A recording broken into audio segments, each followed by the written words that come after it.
조사됐다. 아베 신조 총리가 조기 사임을 발표하기 전에 실시한 조사에서는 이시바 시게루 전 자민당 간사장이 압도적 우위로 선두였는데 최근 집권 자민당 주요 파벌이 스가를 지지하기로 한 가운데 여론의 흐름이 달라진 양상이다. 아사히 신문이 2에서 3일 일본 유권자를 상대로 실시한 전화 여론조사에서 차기 총리로 적합한 인물이 누구냐는 물음에 응답자의 스가 관방장관을 택한 이들이 38%로 가장 많았다. 이시바 시게루 전 자민당 간사장을 택한 이들은 25%, 기시다 후미오 자민당 정조회장을 선택한 이들은 5%였다. 28%는 이들 3명 가운데 적임자가 없다고 반응했다.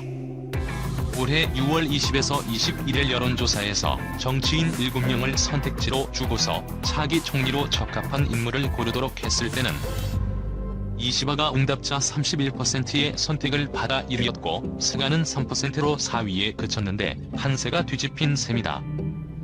자민당 지지층에서 스가의 인기가 뚜렷했다. 자민당 지지자라고 밝힌 응답자는 49%가 스가를 골랐고 23%가 이시바를 택했으며 지지 정당이 없는 응답자는 31%가 스가를, 22%가 이시바를 택했다. 응답자들은 차기 총리에게 필요한 덕목으로 지도력을 가장 중시했고 이어 공정성이나 성실성, 정책이나 이념을 꼽았다. 차기 총리가 아베 정권을 계승하는 것이 좋다는 의견은 45%, 계승하지 않는 편이 좋다는 의견은 42%였다. 계승하는 것이 좋다고 답한 이들은 59%가 차기 총리감으로 스가를 선택했고 13%가 이시바를 골랐다. 반면 계승하지 않는 것이 좋다고 반응한 이들 중에서는 37%가 이시바를, 17%가 스가를 택했다. 사실상 일본 총리를 결정하는 자민당 총재 선거를 당후가 투표에 참여하지 않는 간이형 투표로 결정하는 것에 대해 응답자의 60%가 좋지 않다고 반응했다. 중의원 해산 시기에 대해서는 내년이 좋다는 응답이 68%, 올해 중에 해야 한다는 의견이 23%였다. 7년 8개월간 이어진 아베 정권의 실적을 긍정적으로 평가한다는 답변은 71%, 부정적으로 평가하는 의견은 28%였다. 정당 지지율은 자민당이 40%를 기록해 올해 7월 18에서 19일 조사 때보다 10%포인트 높았다. 제1야당인 이펀 민주당은 3%에 그쳤다. 일본 여야는 16일 임시국회에서 차기 총리를 선출한다. 의회의 다수를 차지한 자민당 총재가 차기 총리가 되는 형국이며 일본 주요 언론은 자민당 총재 선거에서 스가가 당선될 가능성이 매우 큰 것으로 분석하고 있다. 아베는 왜 운도장 기시다 대신 복심 스가를 선택했나? 조기 사임 의사를 표명한 아베 신조 일본 총리가 후임 총리로 사실상 스가 요시히데 관방장관을 밀어주기로 한 배경이 주목된다. 아베는 애초 기시다 후미오 자민당 정조회장에게 자리를 넘겨줄 생각이었던 것으로 알려졌으나 기시다에 대한 지지 표명을 거부하면서 복심으로 알려진 스가가 차기 총리 경쟁에서 단숨에 유리한 고지를 차지했다. 기시다의 인기가 좀처럼 오르지 않는 가운데 라이벌인 이시바 시게루 전 자민당 간사장이 차기 총리가 됐을 경우 닥칠 후폭풍을 우려한 아베 총리와 측근이 대안으로 스가를 선택한 것으로 풀이된다. 7년 8개월에 걸친 아베 독주 체제에서 집권 자민당 정치인 대부분이 정권의 비위 의혹에 침묵하거나 동조했는데 반기를 든 상징적 인물이 이시바였다. 이달 14일 예정된 선거를 포함해 자민당 총재 선거에 4번째 도전하는 이시바는 과거 2차례의 선거에서 아베와 대결했다. 그는 자민당이 현 민주당으로부터 정권을 되찾기 직전인 2012년 9월 총재 선거 때 1차 투표에서 1위를 기록했으나 결선 투표에서 아베에게 석패했다. 이시바는 2018년 9월 총재 선거 때 아베와 맞대결했으나 했다. 아베는 2012년 12월 정권 출범 때 이시바에게 자민당 2인자인 간사장 자리를 주면서 포섭했고 2014년 9월 개각 때는 그를 지방 활성화를 담당하는 특임 장관에 임명하기도 했으나 정권 후반부로 가면서 둘의 관계가 완전히 틀어졌다. 결국 이시바는 독자 세력화를 모색하면서 내각을 떠나 파벌을 새로 만들었다. 근래는 사학재단과 권력이 일착했다는 지적을 산 모리토모학원 및 각계학원 문제를 거론하는 등 아베 정권의 실정에 날을 세웠다. 정권 후반기에 이시바를 철저히 냉대한 아베는 퇴임 후 이시바가 권력을 잡는 상황을 가장 우려한 것으로 볼 수 있다. 아베 총리는 물론 맹무인 아소 타로 부총리 겸 재무상과 포스트 아베 주자로 적임이라고 일찍부터 판단한 인물은 기시다로 알려져 있다. 하지만 기시다의 지지율은 저조했다. 아베 정권 비판 여론이 높아진 가운데 이시바는 유권자를 상대로 한 주요 언론사 여론조사에서 2위와 큰 차이로 선두를 달렸다. 아베 총리가 사의를 표명한 직후인 지난달 29일에서 30일 교도통신 여론조사를 기준으로 이시바는 34.4%, 기시다는 7.5%를 기록했다. 당내에서도 기시다의 역량에 대한 의문이 제기되고 있었다. 그는 신종 코로나 바이러스 감염증이 확산한 가운데 소득이 감소한 가구에 선별적으로 30만 원을 지급하는 구상을 추진했고, 이에 맞춰 내각이 추가 경정 예산안까지 편성했다. 하지만 기시다와 걸끄러운 관계에 있는 니카이도 시히로 자민당 간사장 등이 나서 모든 주민의 10만엔 지급으로 뒤집는 바람에 체면을 구겼다. 기시다를 지원하면 아베 총리의 정적인 이시바가 권력을 쥘 수도 있다는 우려가 고개를 든 셈이다. 니카이와 손잡고 기시다를 견제하던 스가를 이런 상황을 놓치지 않았다. 아사히 신문에 따르면 1일 총재 선거에 나가겠다는 뜻을 밝히러 온 스가에게 아소가 언제부터 총리가 되고 싶다고 생각했느냐고 묻자 스가는 최근 소장파 측근 의원들을 모아놓고 물어보니 대부분이 이시바를 뽑았다고 설명하고서 나가지 않으면 안 된다고 결의했다고 설명했다. 이시바가 모리토모 각계 학원 문제나 재무성의 공문서 변조 행위 재조사를 거론하는 것과 관련해 스가는 후임 후보로서 중요한 것은 그런 문제를 다시 들추지 않는 사람이라고 주변에 말하기도 했다고 신문은 덧붙였다. 전직 강요 중 한 명은 아베 총리의 건강이 악화하면서 차선책으로 떠오른 것이 스가 관방장관이라고 설명했다. 아베 총리와 아소 부총리는 약체인 기시다를 밀었다가 라이벌이 이시바가 집권해 자신들과 관련된 비위 의혹을 파헤칠 가능성을 우려했고, 스가는 이런 상황을 잘 이용해 판세를 뒤집은 것으로 보인다. 스가가 7년 8개월 동안 7세인 관방장관 자리를 지킨 것도 대세론의 기반이 됐다. 그는 파벌을 떠난 지 10년이 넘었으나 인사의 영향력을 행사해 구심력을 키웠다.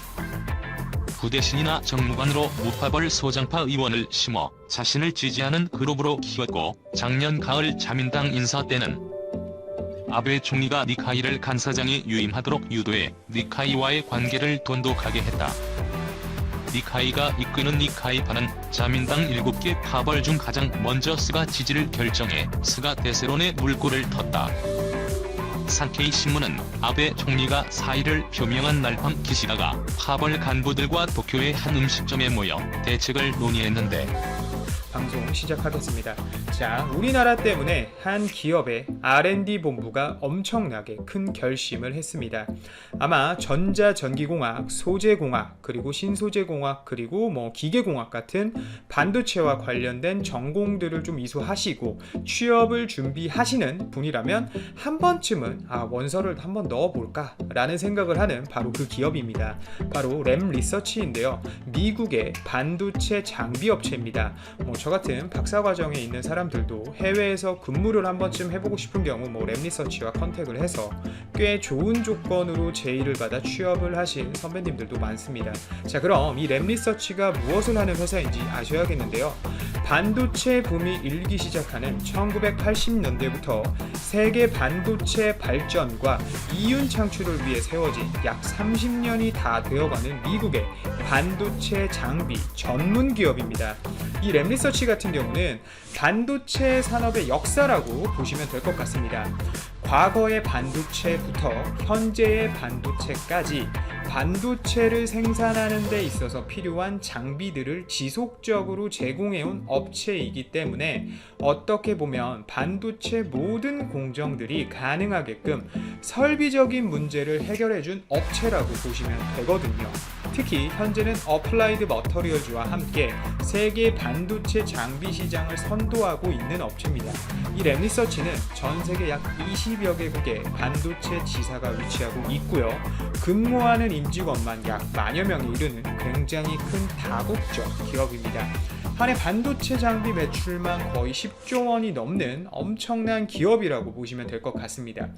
그런데 이 랩리서치의 연구개발센터를 지사 R&D 센터도 아닌 그것도 본사 R&D 센터를 이제 미국에서 한국으로 옮기겠다는 엄청난 발표를 해버립니다. 그것도 부분 이전이 아닌 완전 이전인데요. 우리나라 유수의 반도체 업체들이죠. 삼성전자, SK하이닉스 및 기타 반도체 장비, 소재 업체들과 협력해서 앞으로 다가올 미래 반도체 시장을 대비하기 위한 조치라고 발표했습니다. 특히 이전하겠다고 발표한 이 시기가 참 재미있게도 일본이 수출 규제를 단행한 지 얼마 안 되었다는 거죠. 또한 우리나라가 일본에게 의존하고 있는 반도체 소재, 장비 시장에서 탈일본화하겠다고 발표한 지도 얼마 안 되는 상황입니다. 자, 이걸 종합해 보면 제가 드리고 싶은 말씀이 뭔지 이제 답이 딱 나오시죠. 지금 일본 도쿄일렉트론이 제공하고 있는 설비, 일본이 제공하고 있는 정밀 반도체 부품 소재 등을 랩리서치가 일본 업체들을 제치고 슬슬 더 한국에 들어오겠다는 겁니다. 왜냐? 우리나라가 반도체 세계 최대 생산국이기 때문이죠. 이 시장을 잡으면 랩리서치는 반도체 소재, 장비, 부분에서 그 입지가 더욱 강화됩니다. 그리고 또 하나의 이유가 더 있습니다. 지금 반도체 생산 기술과 관련해서는 대한민국을 따라오고 있는 나라는 없습니다. 바로 이 점을 랩리서치는 높게 산 거예요. 앞으로 향후 수십 년 이상 반도체 기술로서 한국을 넘을 수 있는 국가와 업체들이 그들의 눈에는 보이지 않았기 때문입니다. 랩리서치가 이렇게 우리나라와 앞으로 계속 협력을 한다면 극한의 기술을 우리나라와 협력해서 개발할 수 있고 반도체 미세화에 있어서 한계에 부딪혀도 단독적으로 어렵게 연구 개발을 하는 게 아니라 우리나라 업체들과 협력한다면 조금 더 빠르게 한계를 극복할 수 있다는 기대감 때문인 거죠. 이미 랩리서치라는 회사는 사실 많은 공정에 쓰이는 장비를 생산하지만 특히 반도체 패턴을 생성하는 데 있어서 필수적인 공정인 에칭, 즉 식각 공정에서 두각을 보이는 반도체 장비 회사입니다. 그런데 여러분들도 아시다시피 반도체 패턴은 점점 더 미세화되고 있고 사실상 3나노까지 개발이 되었지만 그 이하로 추가적인 미세화가 가능하다고 현재 논문들이 많이 발표되고 있어요. 그런데 이때부터 우리는 이전과는 전혀 반도체 공정과 전혀 다른 반도체 장비가 필요합니다. 최근까지 사용한 장비와 공정은 이제 못 쓴다는 소리예요. 쓸 수야 있겠지만 좀 장비적으로는 전혀 다른 장비가 필요한데 이젠 원자 단위로 식각을 해야 되는 상황이 왔습니다. 아마도 더 미세화하기 위해서 이젠 극자외선 노광까지 활용해서 더블 패터닝을 해야 되는 상황이 올 수도 있고요. 거기에 방금 말씀드린 원자 단위의 식각, 즉 아토믹 레이어 에칭 장비가 필요합니다.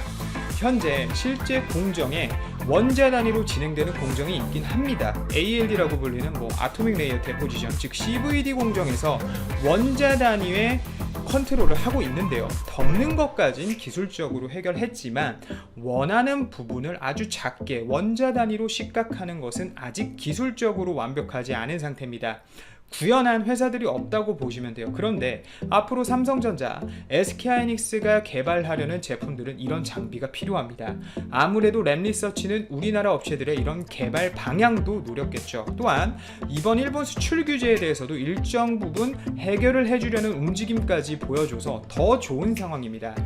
랩리서치의 이런 반도체 장비는 오직 랩리서치 부품만 들어가는 것이 아니에요. 일본 소재도 들어가고 미국 소재도 들어가고 우리나라의 소재도 들어갑니다.